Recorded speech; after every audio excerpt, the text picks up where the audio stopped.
Bom, hoje nós vamos falar sobre avaliação pré-anestésica. Deixa eu só selecionar para botar aqui.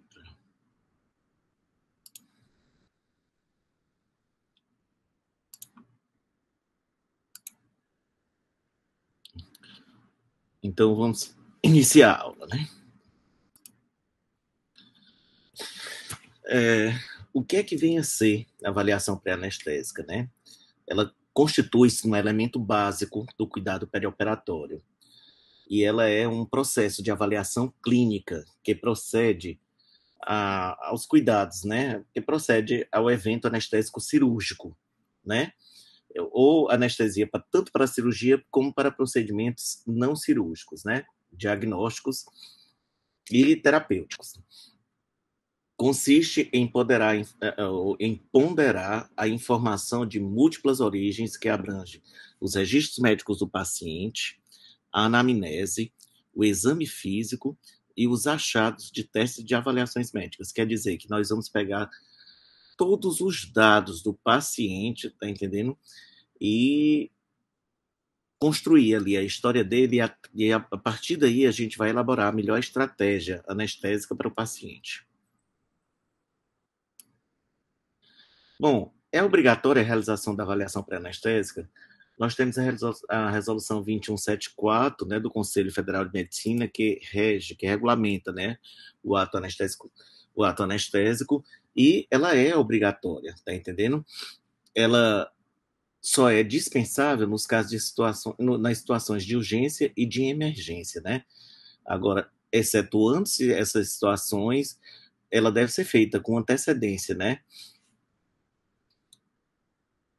Para os procedimentos eletivos, recomenda-se que a consulta pré-anestésica do paciente seja realizada em consultório médico, tá bom? Agora, quando você não consegue ver o paciente no consultório médico, né? Você pode ver ele no hospital, assim, e também a cirurgia não é uma cirurgia de um grande porte, o paciente não é um paciente grave, você pode ver ele no hospital, tá entendendo? Antes dele ser admitido no centro cirúrgico, tá? Antes, você vê ele no apartamento e lá você avalia ele tudo. Você pode até solicitar exames, pode solicitar avaliação de outros especialistas, tá bom? Agora, não sendo possível, que é isso daqui que eu acabei de falar, né? O médico anestesista deve proceder à avaliação pré-anestésica do paciente antes de sua admissão no centro cirúrgico, podendo, nesta ocasião, solicitar exames complementares e a avaliação de outros especialistas, desde que baseado na condição clínica do paciente no procedimento proposto, tá? Então, minha gente, é o seguinte, ela deve ser feita, né? Sempre que possível, antes, assim, se o paciente for grave, o procedimento de grande porte, ela tem que ser feita antes em ambiente ambulatorial, tá? Ela só deve ser feita, assim, no dia anterior ou no dia da cirurgia no hospital, antes do paciente chegar no centro cirúrgico, quando o paciente for de baixo risco e essa cirurgia também não for de grande porte, for de pequeno porte, tá? E ela só é dispensável nas situações de urgência e de emergência. E isso, né, o fato de você ter feito essa avaliação pré-anestésica bem antes da cirurgia, não exclui, tá entendendo? A necessidade de quando o paciente chega no centro cirúrgico, de que você pegue esse papel, porque ela é um documento, ela vai estar anexada ao prontuário do paciente, que você veja os principais pontos da avaliação, da sua avaliação, né? Aqueles que o paciente apresentava alterações, e que você ali faça rapidamente uma história dele, né? E examine os sintomas mais implicados nesses pontos importantes, para ver se houve, né, alguma mudança no quadro clínico do paciente. Quando deve ser realizada a avaliação pré-anestésica? Assim, não tem uma data certa, tá entendendo? O ideal é que não seja nem muito antes e nem muito próximo da cirurgia. Nem muito antes, porque o quadro clínico do paciente pode mudar, né? E nem muito próximo da cirurgia, porque muitas vezes você pode precisar solicitar exames, assim, tipo no dia anterior, solicitar exames, pode solicitar o parecer de um outro especialista, e não vai dar tempo. E isso daí é responsável pelo aumento do número de casos de suspensão de cirurgia, né? A gravidade da doença e o grau de invasividade do procedimento, que é o porte do procedimento, se ele é mais invasivo ou não, de pequeno ou grande porte, são fatores determinantes, tá bom? Quer dizer, quanto maior a gravidade e quanto maior o porte, sempre a gente vai ter que fazer antes em ambiente ambulatorial. Pacientes portadores de doenças graves e procedimentos invasivos deve ser sempre realizado antes do dia do procedimento. Agora, já em pacientes que têm doenças que não são muito graves, né, e os procedimentos são pouco invasivos, como eu disse, ela pode ser realizado antes, no dia anterior ou antes sempre é melhor de preferência, né, que seja realizado antes, mas você pode ser realizado no dia anterior ou no dia do procedimento, já no hospital, antes de ser admitido no centro cirúrgico, né. Bom, então, aqui quem realiza a avaliação pré-anestésica é necessariamente quem faz a anestesia, o que é que diz, né? A resolução a 2174 de 2017 do Conselho do CFM, que não é obrigatório ser assim, o médico que faz a avaliação pré-anestésica não é obrigado a ele fazer, a administrar anestesia ao paciente, não. Ele só vai ter que registrar tudo que é de importante, né, de relevante da história clínica do paciente, tá entendendo? E anexar no prontuário para quem for anestesiar o paciente, ele também vai sugerir a técnica anestésica, né, os cuidados, orientar o paciente, e lá deve constar tudo isso nesse documento para que quem pegar o paciente lá no dia da cirurgia veja como o paciente foi conduzido, tá bom? Então, tanto a Sociedade Europeia como o Conselho, a Sociedade Europeia também diz que não necessariamente deve ser o mesmo que realizou a visita pré-anestésica, obrigatoriamente será o mesmo que deverá fazer a cirurgia, tá bom? Então, assim, de preferência deve ser feito antes, em consultório de avaliação pré-anestésica. E quais são, assim, o que é que, por que é tão importante fazer a avaliação pré-anestésica, né? O que é que ela tem de vantagem? Diminui o tempo médio de permanência de internação pré-operatória, diminui o número de suspensão de cirurgia e de interconsultas, de mandar para outros especialistas, né, porque o anestesista vê e ele já vê todos ali os exames e vê realmente se é necessário ou não. Então, aquelas que não seriam necessárias e que o outro especialista pode solicitar, a gente pode, assim, fazer, através da visita pré-anestésica, ver a não necessidade dessas interconsultas, tá bom? Diminui o atraso do início das cirurgias, diminui os custos do sistema de saúde. Isso daqui, hoje em dia, é muito importante, a farmacoeconomia, né? Os hospitais estão sempre cobrando isso daqui da gente, diminuir custos, né? E, por outro lado, aumenta bastante a satisfação dos pacientes, né? Que o paciente ali, você vai criar uma relação de empatia com ele, ganhar a confiança dele, e ele vai se sentir seguro, tá? E isso tem repercussões, porque muitas vezes não é necessário fazer nem a medicação pré-anestésica, de tão seguro que o paciente sentiu, ela teve aquela empatia com o profissional, né? Mas, lógico, ele só vai ter se essa avaliação pré-anestésica for bem realizada, né? Quais são os objetivos? Aqui só dizendo outros: reduzir a mortalidade cirúrgica, estabelecer a relação médico-paciente, que isso daqui, né, você vai criar, estabelecer o rapport e vai gerar o alívio da ansiedade do paciente no pré-operatório, aquele medo de desconhecido, você vai esclarecer, tirar dúvidas dele, desmitificar informações que lhe foram passadas erroneamente, tá bom? Conhecer a história da cirurgia, né, da patologia cirúrgica e também as comorbidades do que o paciente apresenta, doenças outras que não estão ligadas a essa afecção cirúrgica, né? Então, você vai ver o estado clínico do paciente como um todo. Isso é importante, né, na definição da tua estratégia anestésica, né? Qual técnica tu vai escolher? Através disso daqui, você vai estratificar o risco anestésico cirúrgico do paciente.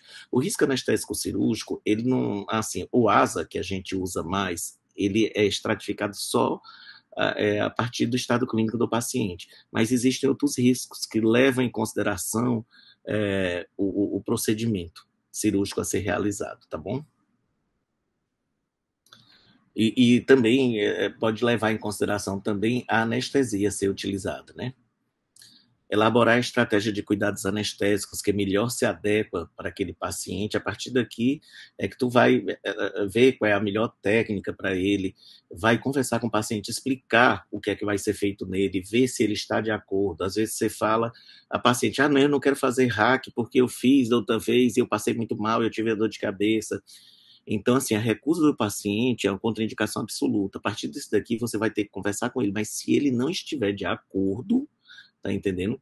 Você está contraindicado a realização dessa técnica. Então, você vai ter que explicar ela, dizendo vantagens e desvantagens das outras em relação a ela, assim, tudo isso considerando o quadro clínico que o paciente apresenta, tá bom? Que é para deixar bem claro para ele e é necessário que ele esteja de acordo com o que você planejou para ele, tá bom? Obtenção do consentimento livre e esclarecido para os procedimentos para o procedimento anestésico. Hoje a gente tem que fazer isso daqui. O paciente, às vezes ele vai fazer uma cirurgia, ele não tem noção do que é uma cirurgia. É muito comum chegar, né, assim, criança vem fazer cirurgia, alguma cirurgia assim menor, e a mãe pergunta, né, o responsável, tem risco? Tem risco, sim, isso tem que ser explicado ao paciente. Plástica, por exemplo, o pessoal acha que vai entrar e vai sair bonito e que não tem risco nenhum. Tem muito risco, sabe? Então, muitas vezes o cirurgião ele não diz isso para não espantar o paciente, mas o paciente ele tem que saber dos riscos que estão envolvidos naquele processo, sabe? Riscos desde pequenos até grandes. E eu sempre digo, quando me perguntam isso, eu disse, olha, hoje em dia, se você vai ligar uma televisão na tomada, tem um risco de você pegar um choque e morrer. Você imagina a anestesia. Só que a gente está aqui fazendo isso daqui para me conhecer, escolher a melhor técnica e tal, e a gente pode minimizar bastante esses riscos, tá bom?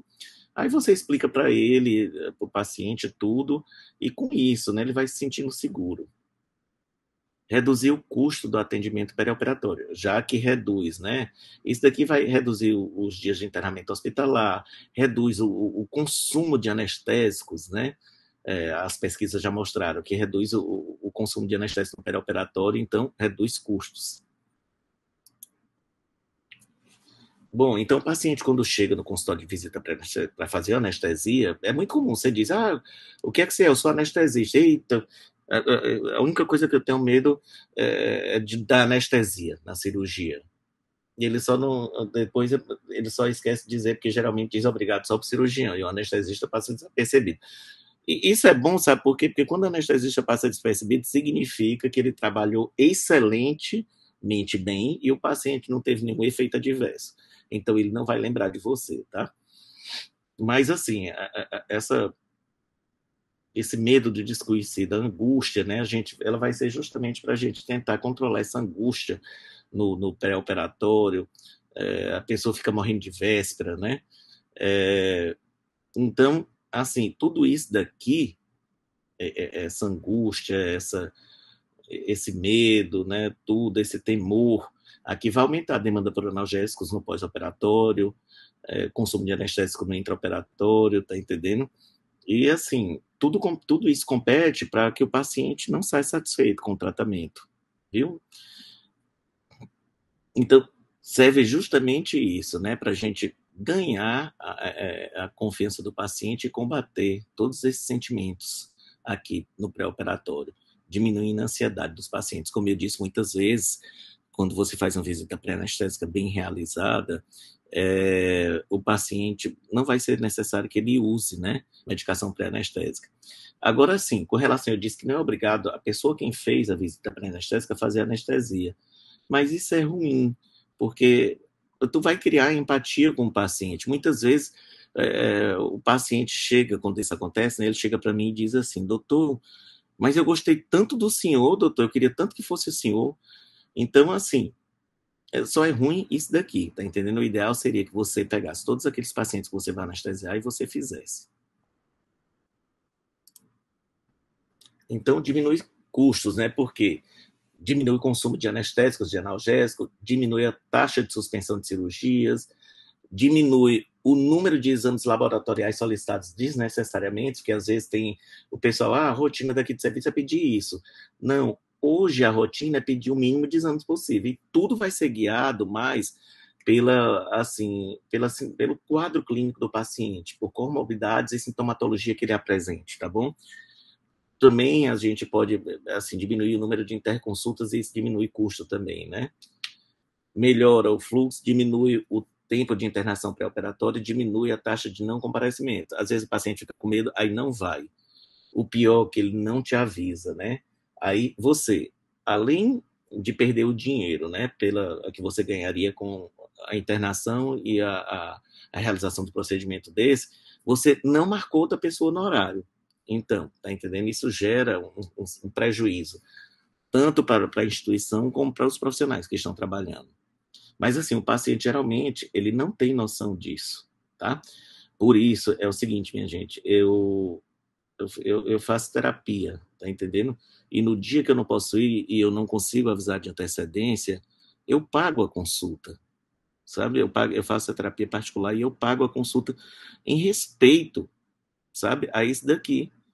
Porque ele poderia estar atendendo outra pessoa e não, eu me comprometi com ele, tá? Assim, muitas pessoas não veem isso daqui como assim, no mínimo, uma grande falta de educação. Você não ligar desmarcando, né? Quais são os itens principais da avaliação pré-anestésica, né? É a anamnese, você lá fazer aquela história, o porquê que o paciente está ali, aquela história cirúrgica dele. Você pega o prontuário do paciente, lê tudo, esmiuça tudo, vê o que é que ele apresentou, as hipóteses diagnósticas, assim, os exames laboratoriais, o tratamento que foi instituído, como foi a resposta a esse tratamento, aí vê toda aquela evolução do quadro, né? Depois você vai fazer. Não, isso daí é a caracterização da história da doença atual, né? A anamnese é que você vai fazer um interrogatório sobre todos os sistemas. Agora você vai fazer esse interrogatório, você precisa, né, adequar o teu vocabulário para que o paciente te compreenda, tá? Por exemplo, eu não vou chegar para um paciente assim do interior usando palavras mais elaboradas, tá entendendo? Tipo, o senhor tem alguma patologia? Não, é doença mesmo. O povo até brinca no Ceará, que a gente tinha, eu morei no Ceará e trabalhei no interior, né? Que a gente tinha que saber certos termos, né? O que era a cruz, estou com dor nas cruz, que é aqui no omoplata, tá entendendo? Tinha saber, por exemplo, também a mãe do corpo. A mãe do corpo era o útero, que eles chamavam. Então, para que seja possível aquele rapport, né? Aquele todo você consiga, né? Obter o teu atingir a, o teu objetivo, você vai ter que adequar, tá entendendo? O teu linguajar para você se fazer entendido, tá bom? E tentar, sabe, minha gente, tentar, assim, mesmo extrair o máximo de informações para enriquecer essa tua história, né? Porque quem sai ganhando com isso é você. Eu já peguei vários pacientes, tipo assim, que não sabiam que tinham determinada doença e eu detectei através desse interrogatório aqui na avaliação pré-anestésica. Outra coisa, como é que ela deve ser feita? Ela não deve ser feita só a senhora tem problema de infarto, de angina? Não, que ele não vai saber o que é isso. O senhor faz atividade física, tá? O senhor consegue subir uma escada? Quando o senhor sobe essa escada, como é que o senhor fica? O senhor fica assim, com um cansaço muito grande, sente dor no peito, sente uma falta de ar muito forte quando sente alguma emoção? Então tem que ser desse jeito, tá? Arritmia. O senhor está aqui parado e sente do nada o coração disparar, tá entendendo que aí já perdeu o sentido, ficou com falta de ar. Então você tem que tipo, pintar o quadro para o paciente, né? Para que tu consiga o máximo de informações, ele entenda que tu consiga o máximo de informações. Exame físico, né? Depois você vai fazer o exame físico ali do paciente. Esse exame físico, assim, ele vai. O que é obrigatório aqui? O exame da via aérea, e principalmente você vai se deter no, assim, no geral, no estado geral do paciente, né? O nível de hidratação, se ele está cianótico ou não, se ele está ictérico, se ele está eupneico, tá entendendo? A perfusão tissular periférica, se ele está hidratado, tudo isso. Depois você vai se deter mais aqui na avaliação das vias aéreas e na avaliação do sistema cardiopulmonar, incluindo a ausculta, tá? O abdômen também, você pode fazer ali uma palpação do abdômen para ver.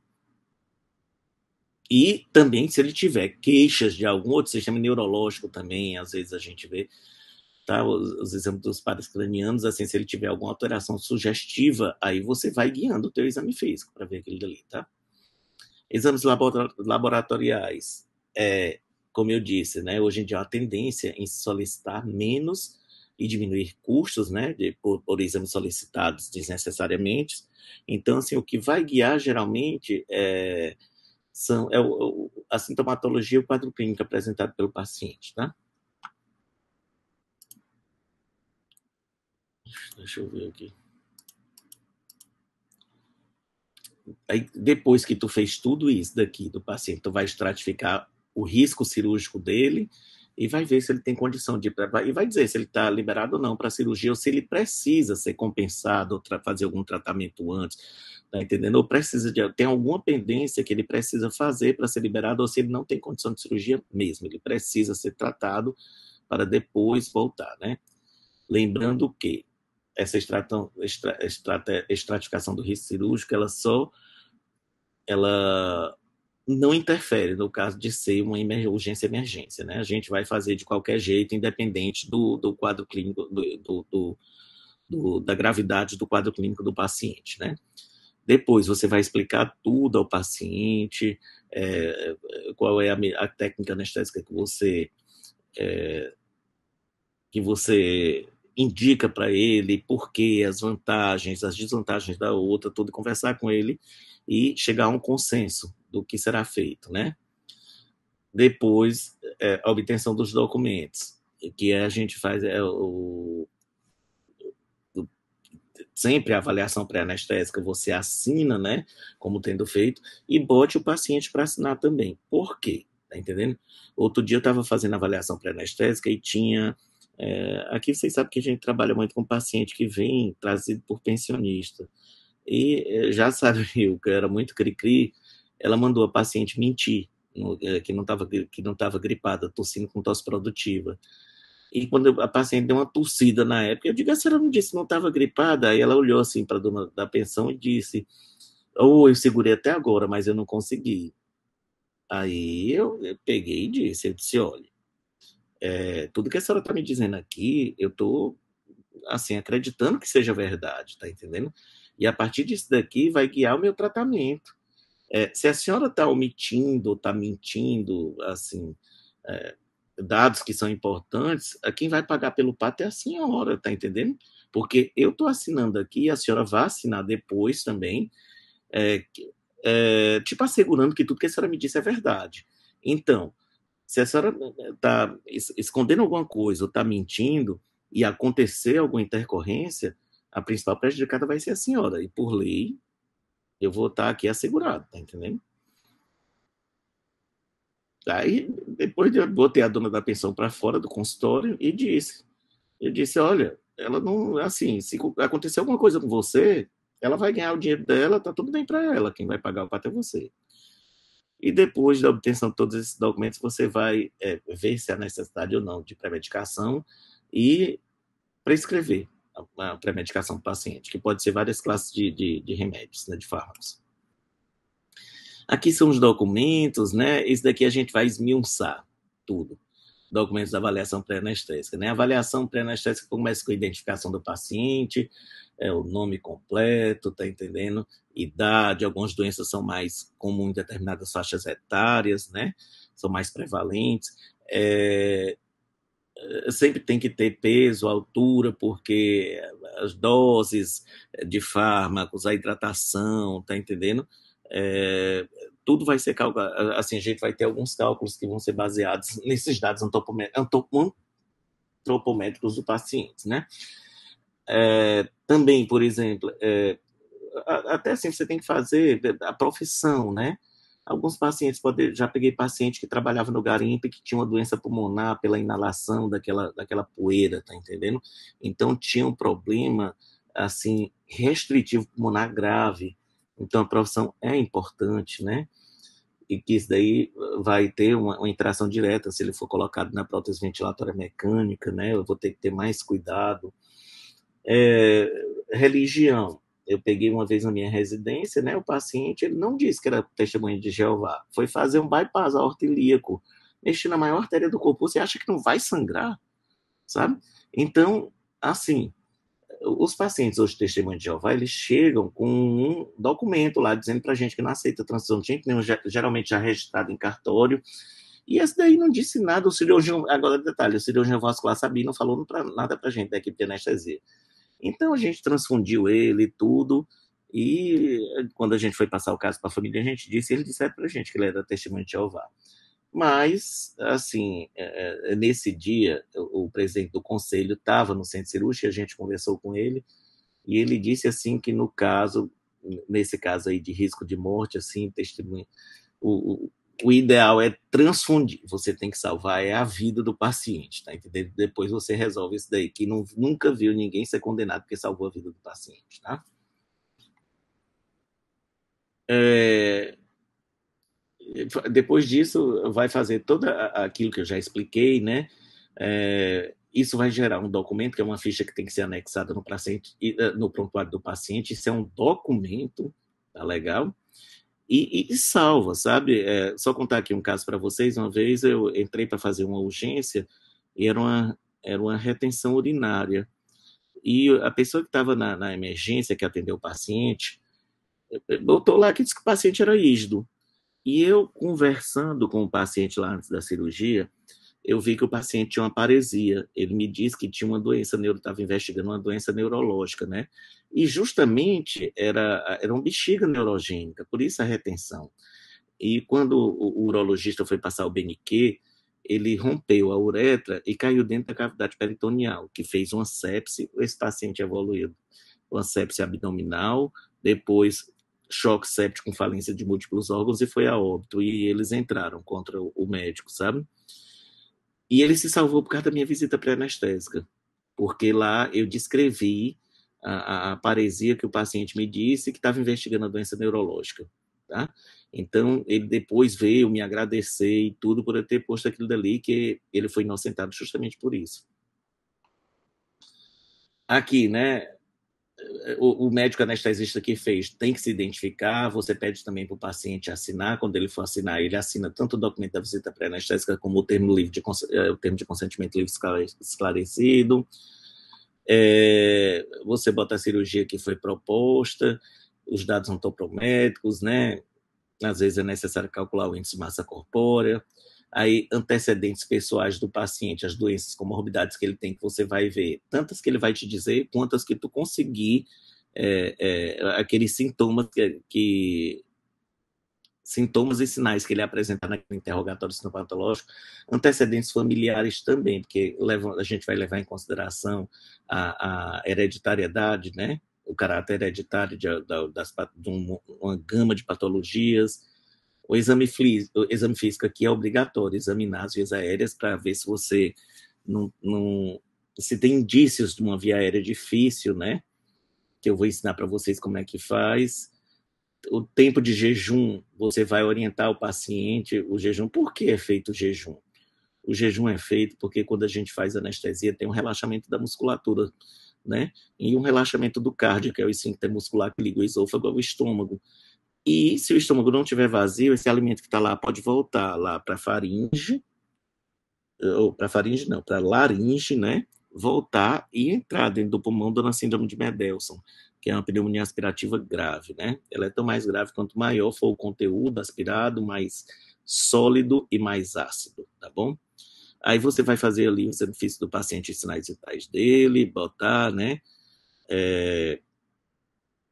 vai botar também exames radiológicos, a medicação que ele toma para as comorbidades que ele tem, o, o resultado dos exames dos principais. Gente, agora o espaço é pequeno para tanta informação. O que é que eu boto? Eu vou botar só aquilo que é importante, aquilo que está alterado, que foge do normal, tá? Então eu vou ter que economizar nas para poder caber tudo, né, na ficha que é pequena. Outra coisa, aí, agora, por exemplo, se eu tenho uma complicação, aí eu tenho que descrever tudo, tá? Descrever tudo, nem que eu pegue outra folha e anexe. Mas eu tenho que descrever tudo, porque no caso de um processo, tudo isso vai ser, o tratamento que eu fiz vai ser levado em consideração, isso tem que estar bem detalhado, tá? Aí você vai ver também a história anestésica prévia do paciente, se ele fez anestesia, quais as intercorrências, o tipo de anestesia, quais intercorrências, se ele tem alergias, né? Alergias a medicações alimentares, ao látex, né? Hábitos e vícios do paciente, né? Tabagismo, etilismo. Hoje em dia o paciente aqui, né? Se ele bebe uma determinada quantidade, tipo, eu acho que é acima de 3 copos de cerveja por semana, ele já não é considerado um etilista leve. Então, assim, a gente tem muita. Imagine assim, né? Eles são muito rígidos nessa classificação. Então, a pessoa passa de asa 1 para asa 2. Aí vai ter que botar todos os resultados dos exames complementares, tudo. Depois você vai fazer a estratificação do risco, bota o risco, se o paciente está liberado ou não, e vai orientar o paciente, botar as recomendações, os cuidados pré-operatórios que ele tem que tomar, orientando ele, né? E, se necessário, prescrever medicação pré-anestésica. Aqui, o termo de consentimento livre esclarecido, né? Como é que ele deve ser feito?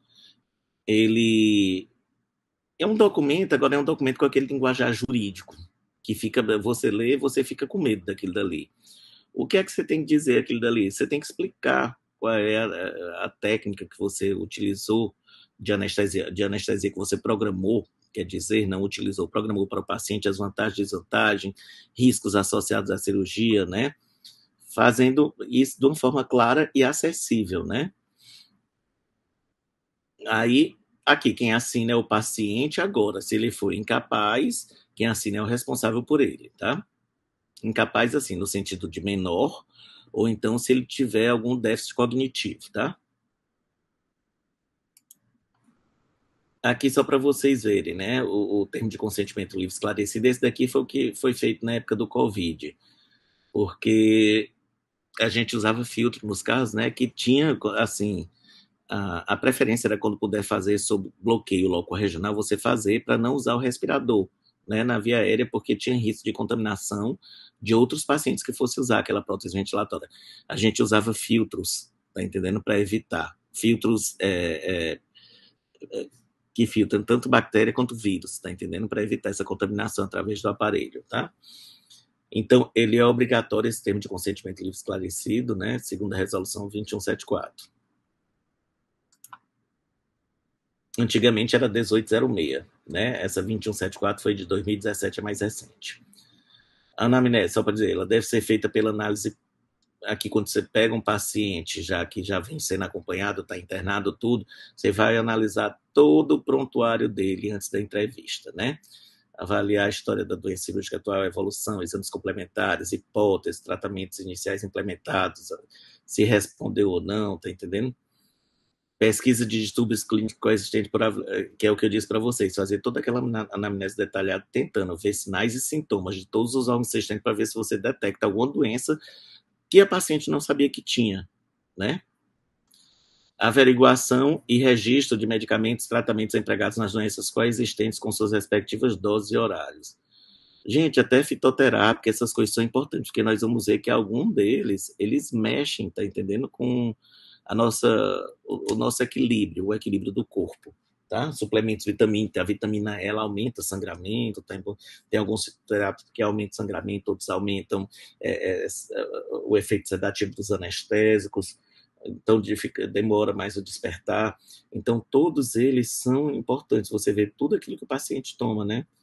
E às vezes ele não te dá essa informação porque ele acha que não é importante, tá bom?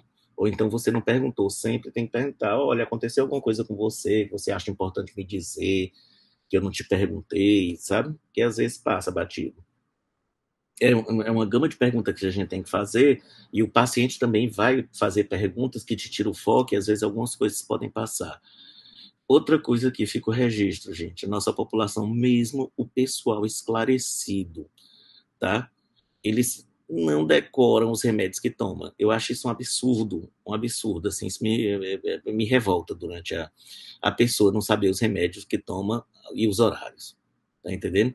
Outro dia eu já peguei até médico que ele foi botar um remédio no olho, ele pediu a mulher para botar, a mulher deu um remédio errado, deu um antifúngico, ele botou e fez uma úlcera de córnea nele, tá? Aí também, assim, as pessoas acham que, por exemplo, quem tem pressão alta, eles acham que tomou o remédio fica bom, sabe? Tomou o remédio, aí você pergunta, o senhor tem alguma doença? Não, tenho não. O senhor toma algum remédio? Tomo, qual? Losartana. Então, por isso é importante você ver os remédios que o paciente toma, que você infere as doenças que ele tem, tá? Então, também, depois de todas, se você vê aqui esses sinais, sintomas de uma possível patologia que o paciente tem e não conhece, e é importante você destrinchar ela no pré-operatório, aí você pode, ou então o paciente tem uma comorbidade que tu acha que não está respondendo bem àquela medicação, tudo, precisa de um exame a mais, precisa, aí você pode solicitar, tá entendendo, a visita com um especialista, tá? Antes da cirurgia. Aí ele vai, faz a visita com ele, o especialista. Tipo assim, eu tô com um paciente, uma asma, eu acho que a asma dele, o remédio não está fazendo efeito, ele está tendo muita crise, tudo. Aí eu mando para o pneumologista adequa a medicação, ele me diz o que é que ele viu, o que é que ele fez e tudo, e o paciente volta para mim antes da cirurgia, tá? Por isso que não pode ser muito perto do dia da cirurgia. Anamnese, revisão dos sistemas, objetivos, né? Descobrir sintomas de doenças ocultas e determinar a estabilidade das doenças atuais, né? Das afecções atuais. Deve sempre se pesquisar história recente de infecções respiratórias, principalmente em criança, né? Criança, principalmente quando ela entra na escola, ela adoece muito de infecção respiratória, tá? E hoje em dia parece assim que tudo já nasceu com rinite. Todos nascem com rinite, sabe? Então, vê a tosse produtiva, rinorreia, dor de garganta, febre, tá? Porque, assim, sempre em criança você tem que pesquisar isso daqui, perguntar se não está gripado, se não está com a garganta doendo, porque é muito prevalente, doença pequena que está na idade escolar. Aí, asma, DPOC e outras pneumonias. Toda vez que disser sim, você vai ter que ver as hospitalizações, o tempo da última internação, tá entendendo? O que foi usado nessas internações, se ele usa corticoide com frequência, porque pode, se ele usa, né, corticoide com frequência, pode suprimir o eixo hipotálamo hipofisário, ou suprimir a adrenal dele, a gente pode ter que fazer, pode ser, a gente vai ter que fazer a reposição, né, com glicocorticoide para impedir a insuficiência adrenal, né? Se ele usa algum tratamento intercrise, e a gente vai ter que orientar o manejo dessas medicações no pré-operatório, né? Tem esses pacientes que têm esse asma, tudo, eu oriento, né? Assim, a medicação de tomar e trazer no dia da cirurgia, fazer até antes da cirurgia. Por quê? Principalmente se ele vai ser entubado, ou não, né? Porque assim, minha gente, a gente se programa para determinada técnica anestésica, mas não necessariamente vai ser aquela técnica anestésica. A gente tem que estar preparado para tudo. Eu posso me programar para um bloqueio, mas não assim, ter que evoluir para uma geral, tá entendendo? Então não posso contar com a sorte, tá? Então eu vou ter que me preparar em todo tipo de paciente que apresenta essas patologias. Doença arterial coronariana pré-existente, né? Ver se ele tem angina, dor e falta de ar, os esforços, as emoções, dispneia paroxística noturna, que é aquele que se deita e fica com falta de ar, tá entendendo? E também a gente vai realizar a avaliação da capacidade funcional. O que é isso daqui? É um teste que a gente vê determinadas ações, ações simples que o paciente faz, ele mede, é o consumo de oxigênio, né? de um paciente de 40 anos e 70 quilos no estado de repouso. Aí você vai ver as funções e vai ver esse consumo de oxigênio. Se ele conseguir realizar funções que façam um consumo de oxigênio maior ou igual a 4 METs, tá entendendo? Tipo assim, subir uma escada, andar uma distância assim, uma distância moderada, num passo mais rápido, dele dar uma corridinha leve, tá entendendo? Isso daí já é o que diz que o paciente desempenha, né? Tem uma capacidade funcional igual ou maior do que 4 metros, tá?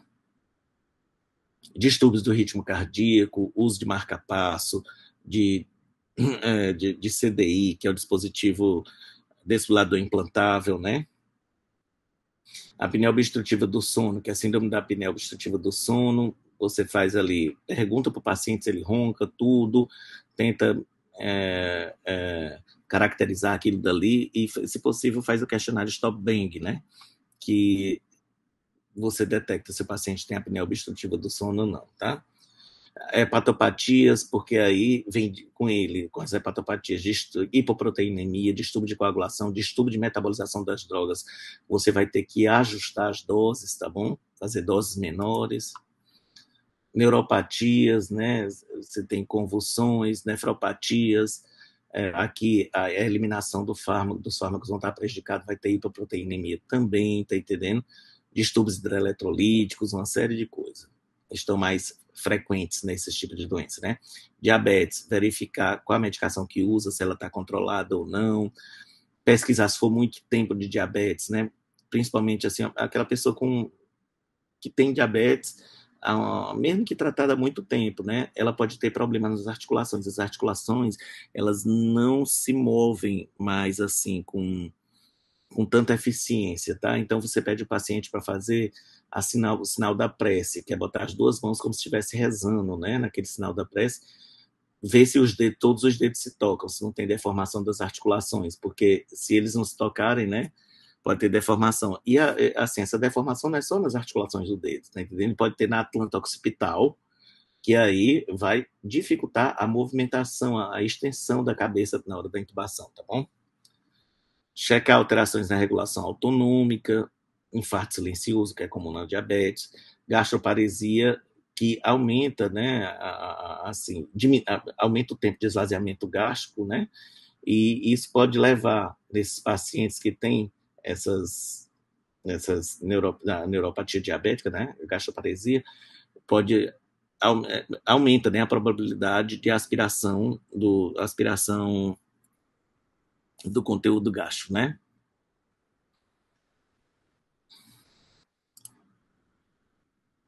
Tratamento adequado da hipertensão, ver, né, no eletro, né, hipertrofia concêntrica do ventrículo esquerdo tem maior incidência de complicações cardíacas no pós-operatório, uso de diurético pode estar ligado a desidratação de distúrbios hidroeletrolíticos, então tem que se ligar para isso, né? Hérnia de hiato e sintomas de refluxo gastroesofágico, dor, dispepsia, o gosto amargo na boca, os alimentos voltam para a boca se ele regurgita, né, durante a noite, ou então durante o dia mesmo. Então, a possibilidade de refluxo aqui também aumenta a possibilidade de aspiração do conteúdo gástrico. História de radioterapia na região da cabeça do pescoço, porque com certeza isso daqui vai... E queimadura também, que dá uma retração cicatricial. Isso daqui vai ter uma deformidade anatômica dessa região, tá? Que pode comprometer também, assim, mudar, né? Deformar as vias respiratórias também, você ter dificuldade em entubar o paciente. Então, se ele tem alguma massa tumoral aqui no pescoço, no queixo muito grande, que pode deformar, né, aquela anatomia do pescoço, então cuidado. Aquelas queimaduras com retração cicatricial também, e radioterapia também, porque isso daqui dá uma fibrose danada depois, tá? Vertigem, cinetose. Tem uma incidência aumentada de náuseas e vômitos pós-operatórios. Náuseas e vômitos pós-operatórios são mais comuns no sexo feminino, quando a paciente apresenta em cirurgias prévias, então você tem que se cuidar, já fazer medicações para prevenir essa complicação, porque provavelmente ela é mais sensível e ela vai ter. Quando ela fumava e deixou de fumar, cirurgia de estrabismo também está mais ligada nas pós-operatórios, e necessidade de altas doses de opioides para fazer analgesia, né? Então, nesse caso aqui, você vai ter que tratar bem, assim, fazer um tratamento preventivo. Eu já começo fazendo Decadron, que é a dexametasona na dose antiemética, faço bromoprida, faço ondansetrona, tá entendendo? Que age lá na zona do gatilho. Eu faço mais de uma medicação e faço dose alta de ondansetrona, tá? Que é para prevenir. E porque isso daqui é causa, tá entendendo? É uma causa, uma das principais causas de permanência da internação hospitalar e prolongamento da internação com atraso da alta hospitalar, né? E assim, minha gente, sempre lembrar que as pacientes que estão assim, na idade fértil, né? Sempre perguntar da possibilidade de estar grávida ou não e solicitar o teste porque existe uma série assim, no início tem a probabilidade de teratogenicidade, de aborto, né? E quando já está numa gravidez mais avançada, a alteração não pode ter muita hipotensão, porque altera o fluxo sanguíneo placentário, tá? E a criança fica hipoperfundida. Pesquisa de reações alérgicas verdadeiras. Aqui você diz assim, a paciente diz, eu tenho alergia de pirona. Quando tu vai ver, como foi? Assim, o que é que a senhora sente quando toma de pirona? Era oral? Não, a senhora já tomou oral? Tomei. Sentiu alguma coisa? Não. Não, quando eu tomo, eu fico assim, suando frio, não sei o que, eu quero desmaiar. Isso não é alergia. Isso é porque elas, quando feita rapidamente na veia, pode dar uma hipotensão, tá entendendo? E causar isso daí. Então, você tem que falar lá, pede para o paciente te explicar se ele ficou mesmo se ele teve um angioedema, que é aquele edema perioral e periorbitário, se ele fez aquele racho cutâneo, então aquelas placas, né, eritematosas, teve o prurido, mais ainda se ficou com falta de ar, com dificuldade para respirar, e se teve hipotensão, né? Você tem que caracterizar aquilo dali para ver se foi realmente uma reação alérgica ou não e a gravidade dessa reação alérgica, né? Sempre pesquisar alergia à soja e ao ovo, nós temos o Propofol, ele é feito, né? Usando a proteína do ovo, tá bom? Alergia ao halotano e succinilcolina, isso daqui não é bem alergia, porque eles são gatilhos para hipertermia maligna, né? Alergia prévia ao látex, isso daqui são mais aqueles pacientes que têm alguma doença que necessitam de fazer procedimentos tipo sondagem vesical, usam sonda nasogástrica, que estão em contato, muito assim, são submetidos regularmente a procedimentos que têm contato com látex, ou então profissionais da área de saúde que podem desenvolver isso daqui, tá? Isso está muito comum,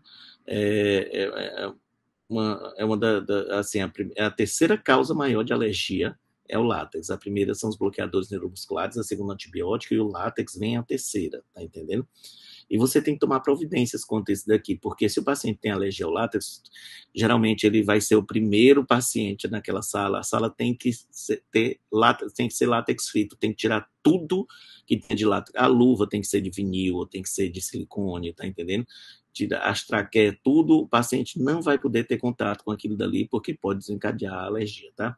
Alergias alimentares, né? Essa banana, abacate, kiwi, abacaxi, damasco, papaya, castanha, isso daqui pode dar reação cruzada com o látex, tá bom? Então, quem tem essa alergia tem mais propensão a ter alergia ao látex.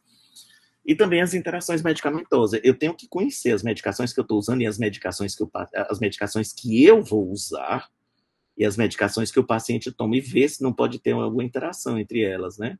Por exemplo, aqui, anticolinesterásicos, o que é que vai fazer? Vai aumentar a quantidade de acetilcolina, né? Se eu usar succinilcolina, ela vai demorar para fazer efeito, porque vai ter muita acetilcolina que vai competir com ela. Mesmo vai ocorrer aqui um antagonista competitivo. Meperidina aqui aumenta, né? Frequência cardíaca, tudo.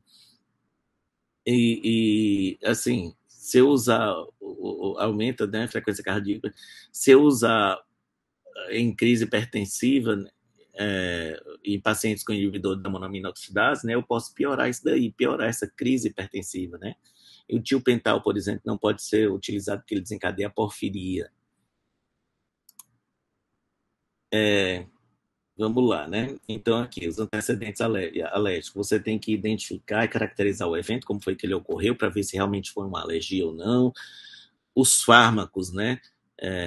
Que estão envolvidos, você bota tanto aquela família de fármacos, né? Que geralmente tem a fórmula bem parecida, e bota outros que derivam dele, né? Você já liga a antena e vê que pode ter. Então, se você puder se livrar deles, tipo a ampicilina, né? Ela, através dela vai ser feita a cefalotina. Então, você já sabe, pode dar reação cruzada. Sempre isso daqui, minha gente, quando o paciente faz uma reação alérgica, você tem que dizer a ele que ele, de preferência, que ele tenha até um cartão de saúde e bote em algum lugar nele, né? É, tem algumas pessoas que tatuam alergia, que é doador de órgãos, o tipo de sangue e as alergias que tem, né? Ando com colar, alguma coisa para dizer. Você tem que avisar para ele em toda vez que ele for no hospital, ele tem que botar isso daqui para não correr risco de prescrever essa medicação para ele, tá? E ele realiza, assim, fazer uma anafilaxia. Assim, o número de reações, né, aos derivados do látex tem aumentado no Brasil muito, né, nessa última década. Então, toda vida que tiver um caso suspeito, você manda para avaliação do alergologista e imunologista, e nos casos positivos a gente vai ter que ter aqueles cuidados que eu falei para você no centro cirúrgico, né? Evitar, tirar tudo que for de látex para não ter contato com o paciente, tá bom? Então, o tubo, né, vai ter que ser um tubo de silicone.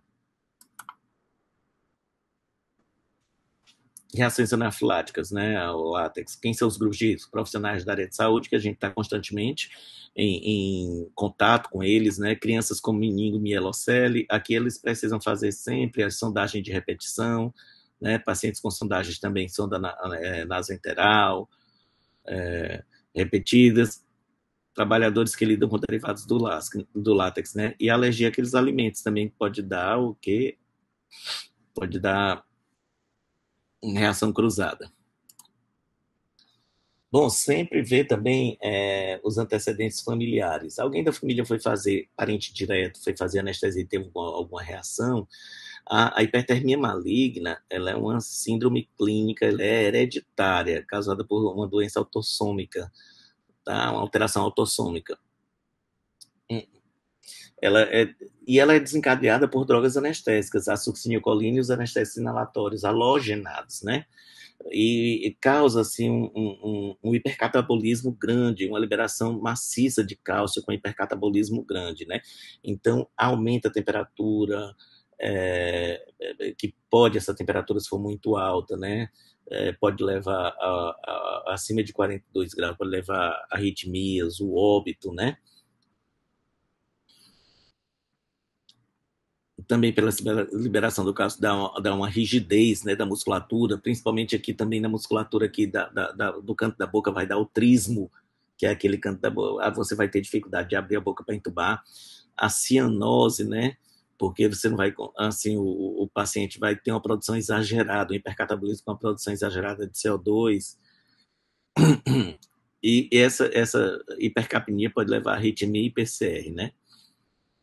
A temperatura elevada vai desnaturar as proteínas, então, assim, é um quadro que é bem dramático, e se não for tratado assim prontamente, o paciente vai a óbito, tá? E esse tratamento, assim, tem que ser feito logo com uma droga, a droga que a gente usa é o dantrolene, e depois ele é continuado na UTI. Recentemente, nós tivemos ela é bem rara, sabe? E você acende, assim, quando tem isso, se você alguma coisa que sugere que seja, você envia para o estudo, que ele vai fazer o teste da contração, da contratura muscular, né? E, assim, você entra em contato com o hotline da hipertermia maligna, e eles orientam como é que você manda o paciente para investigação, para ver se tem, para confirmar ou não. Se tiver, você vai ter que fugir, tá entendendo? Dos fatores que desencadeiam essa patologia, que é muito grave. Então, assim, a gente teve um caso, há uns 2 meses atrás, a gente, não, graças a Deus, eu nunca vi, tá? Mas, assim, tiveram um caso aqui em Teresina, eles documentaram e botaram no grupo, né, informando com a gente. O que nós fizemos é o seguinte, nós, assim, a que foi presidente da Sociedade Piauiense de Anestesiantes, de mim, a Suelen, ela iniciou, né? Aqui não tinha nos hospitais o dantrolene, então compramos o kit, é extremamente caro e nós deixamos lá, deixamos no hospital com acesso para qualquer anestesista que tivesse, tá entendendo? Essa intercorrência, então manda buscar.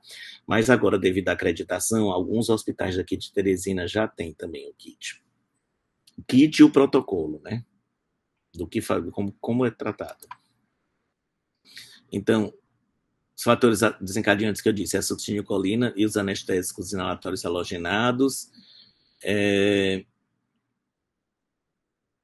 Assim, sempre você tem que pesquisar, né? Se alguém foi fazer anestesia da família e teve, assim, alguma complicação e tentar destrinchar isso daqui, visando isso daqui. Outra coisa também, patologias musculares, como aquela... tipo a distrofia do Duchenne, também está mais ligada à possibilidade de ter hipertermia maligna. Tem na Nova Zelândia, tá entendendo? Assim, tem um índice alto lá. Assim, tem acho que alguém uma família lá disseminou, tá entendendo? Isso, e um dos maiores índices no mundo de hipertermia maligna é na Nova Zelândia, assim, de pessoas com diagnóstico de hipertermia maligna.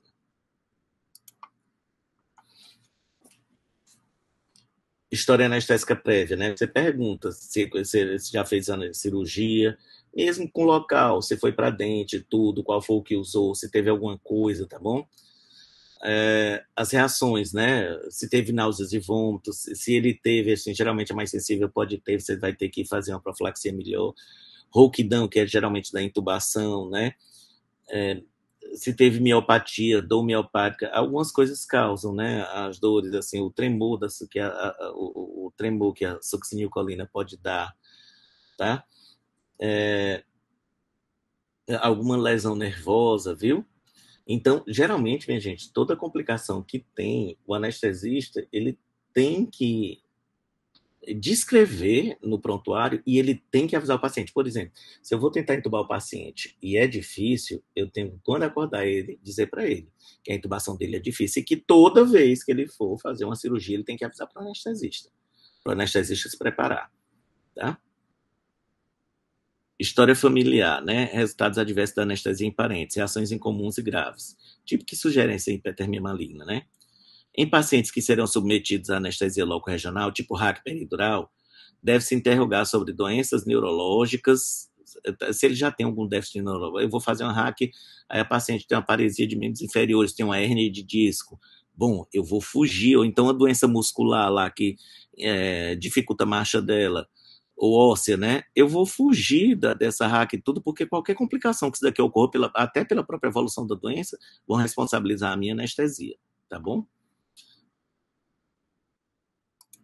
Então, tudo aquilo que pode agravar essa patologia, ou que possa responsabilizar a minha anestesia pelo agravamento daquela patologia, eu tenho que afastar, tá? Eu vou me afastar, quer dizer, eu não vou, assim, eu não vou fazer aquela técnica.